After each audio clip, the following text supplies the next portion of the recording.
بسم الله الرحمن الرحيم، والصلاة والسلام على أشرف المرسلين. في البداية نقترح عليكم في جزئنا الثاني هذا تكملة لمنهجية الإجابة عن أسئلة أخرى بالغة الأهمية في مادة علوم الطبيعة والحياة، ثم نقف عند المواصفات اللازم توفرها في الإجابة كي يعتبرها المصحح إجابة جيدة. ننتقل إلى نمط آخر من الأسئلة، وهي الأسئلة التي تتطلب منك التركيب.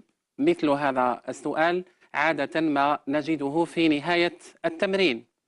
يتطلب التركيب التأليف بين العناصر والأجزاء وترتيبها والتنسيق فيما بينها لتكوين كل موحد، لتكوين جسم جديد، لتكوين بنية متجانسة لم تكن موجودة من قبل، من خلال الانتقال بأسلوب استقرائي من الجزئيات إلى الكليات ومن الخصوصيات إلى العموميات، فتصل إلى معلومة أو خطة جديدة أو نظام شامل.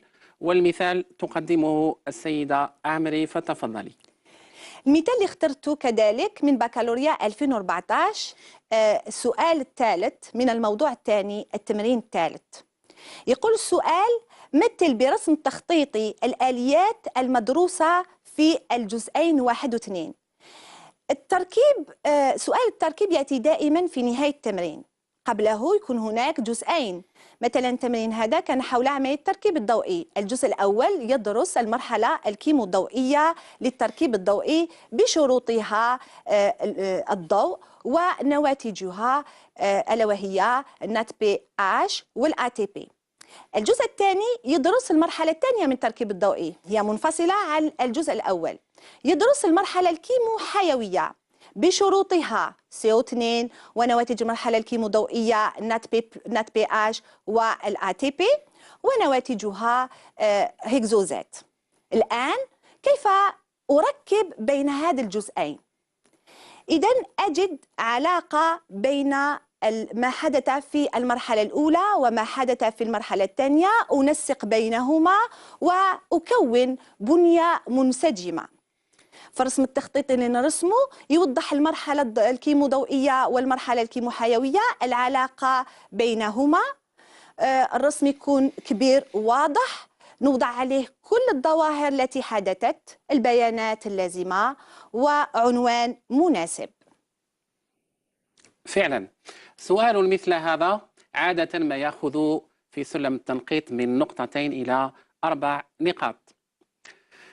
نعرفكم بنوع آخر من الأسئلة، وهي الأسئلة التي تطلب منك المقارنة. فالمقارنة هي مقايسة بين ظاهرتين أو مجموعة من الظواهر من أجل استخراج أوجه التشابه وأوجه الاختلاف. يعتمد المتعلم من خلال ذلك على مجموعة من الخطوات من أجل الوصول إلى الحقيقة العلمية. في هذا السؤال خطواته كالآتي: تحديد موضوع المقارنة، ثم جمع معلومات على ورقة المسودة حول الموضوع، معلومات من مكتسباتك القبلية، معلومات من المعطيات، ثم نستخرج أوجه الشبه وأوجه الاختلاف مع الشرح والتفسير والخروج باستنتاج. أنبهك فقط إلى أن المقارنة أنواع. المقارنة قد تكون مقارنة اعتيادية، وهذه المقارنة تكون فيها أوجه الشبه أكبر من أوجه الاختلاف. مقارنة مغايرة، وفي هذه الحالة تكون أوجه الاختلاف أكبر من أوجه التشابه. أو مقارنة بين ظاهرتين لا تنتميان إلى جنس واحد، نسميها المقارنة الخارجية. لدينا مثال هنا يتفضل به الأستاذ الكريم إبراهيمي. نعم. شكرا أستاذ. أبناء الطلبة، كذلك اخترنا لكم كذلك فعل إشاري قارن من موضوع بكالوريا 2014، وهو التمرين الثاني في الموضوع الأول، حيث يطلب منا في هذا التمرين المقارنة بين العنصرين 1 و3، طبعا مع استنتاج حول أهمية العنصر 3. طبعا أنت عليك أن تستغل الوثيقة جيدا.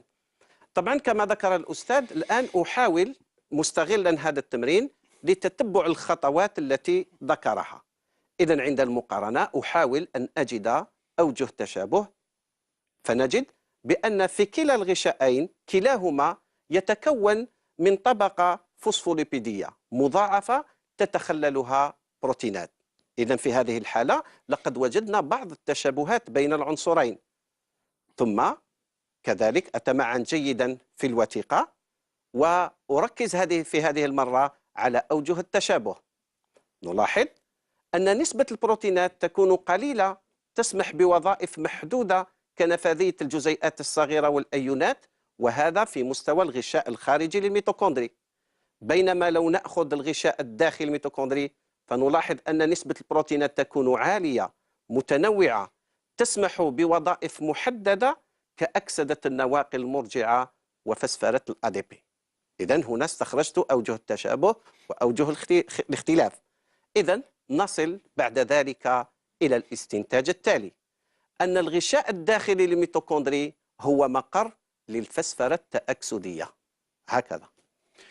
شكرا. ننتقل إلى نوع آخر من الأسئلة، وهو نوع يتطلب القيام بتفسير وكثيرا ما يقع في التمارين. فالتفسير ما هو؟ هو تشخيص العلاقات السببية القائمة بين مجموعة من الظواهر، واستنتاج أن الظاهرة المدروسة تنتج عنها. نركز في التفسير على الأسباب الحقيقية للظاهرة أو النتيجة بالإجابة بكيف ولماذا، مع ربط السبب بالنتيجة من خلال قاعدة أو مبدأ أو نظرية علمية. مثال تتفضل به الأستاذة. دائما اخترت من موضوع بكالوريا 2014 التمرين السؤال الثاني، الجزء الثاني من التمرين الثالث الموضوع الأول. إذن هذا الموضوع التمرين كان حول المناعة. كيف تفسر وجود أحماض أمينية ذات أرقام متباعدة في مواقع متقاربة من الجسم المضاد؟ أعرف عزيزي التلميذ أن التفسير هي مهارة مركبة، إذا تتطلب نشاط معرفي علمي يتجلى في القدرة على التوضيح وشرح ظاهرة ما، وذلك بالبحث عن السبب والتساؤل عن لماذا وكيف.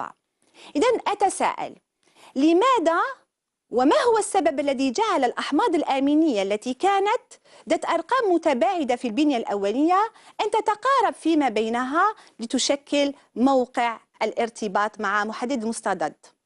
إذا تعرف أن أثناء الترجمة سلاسل الجسم المضاد هي سلاسل خفيفة والثقيلة، تكون بنية أولية، ثم تأتي مرحلة النضج.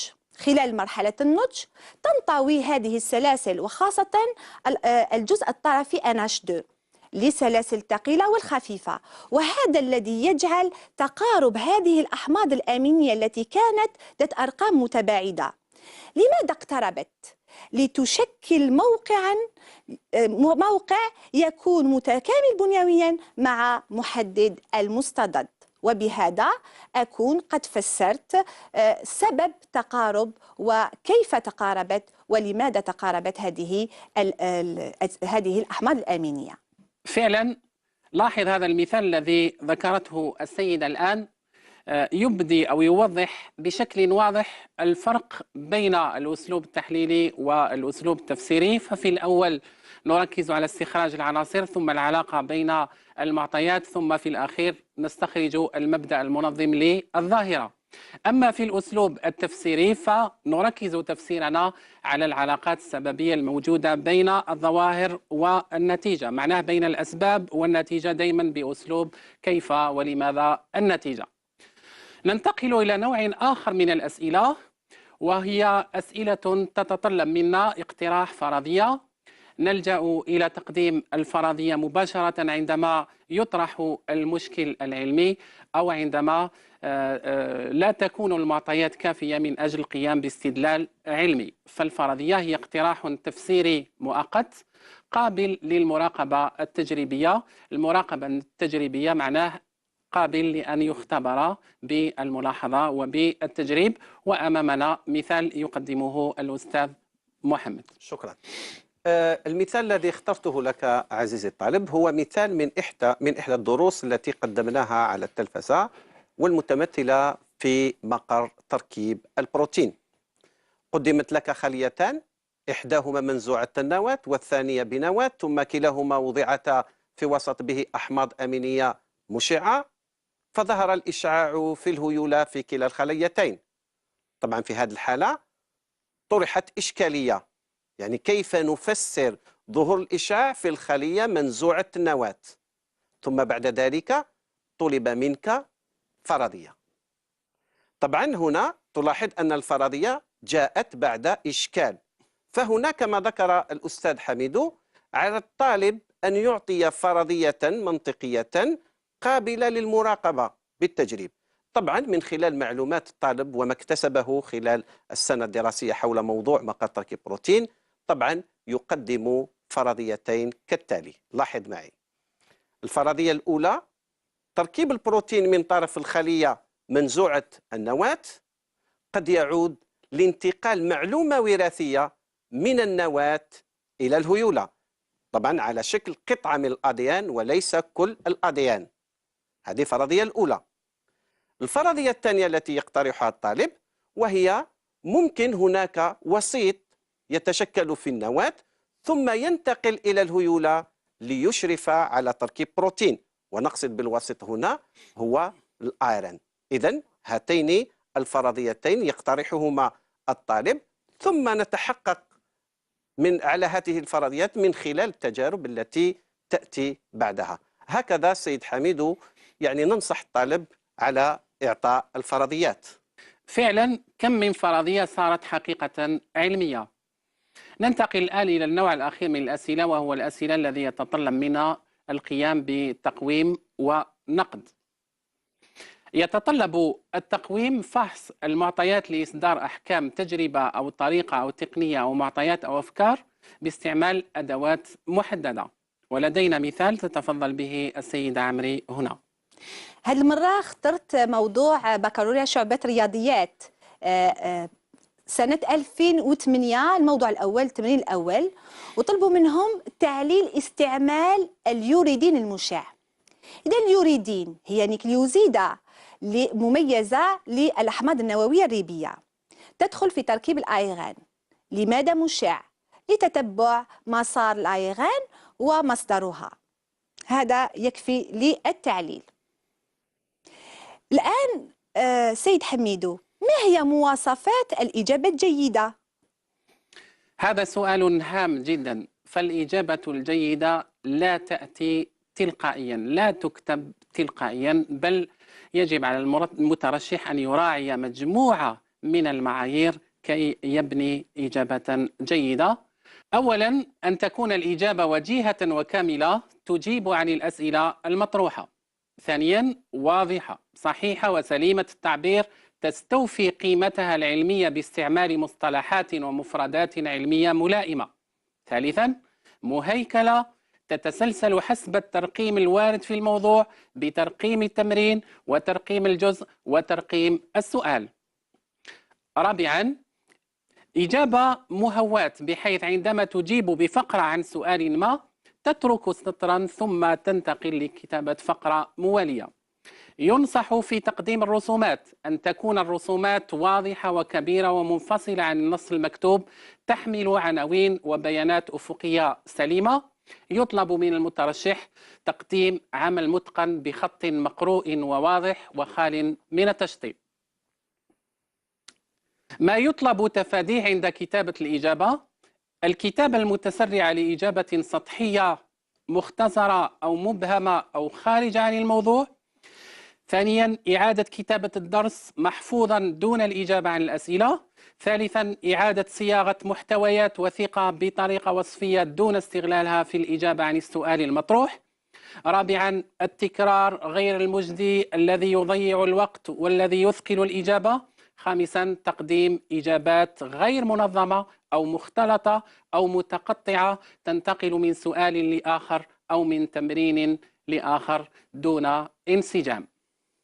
في النهاية، أتمنى أن نكون قد أفدناكم بهذا اللقاء التوجيهي، العمل المثمر أبنائي هو الذي يزيل عنكم القلق والحيرة، فترتسم على محياكم علامات الثقة والعزم والمضي قدما والوعي بأهمية هذا الامتحان الذي سوف يفتح لكم آفاقا واسعة من أجل مواصلة الدراسة الجامعية وتحقيق طموحاتكم. شكرا لكم عن حسن المتابعة والإصغاء. شكرا للفريق التقني الذي رافقنا في هذا اللقاء وفي هذه الدروس المتلفزة. شكرا لزملائي ونتمنى لكم كل النجاح والتوفيق إن شاء الله. شكرا. مع السلامة والسلام عليكم.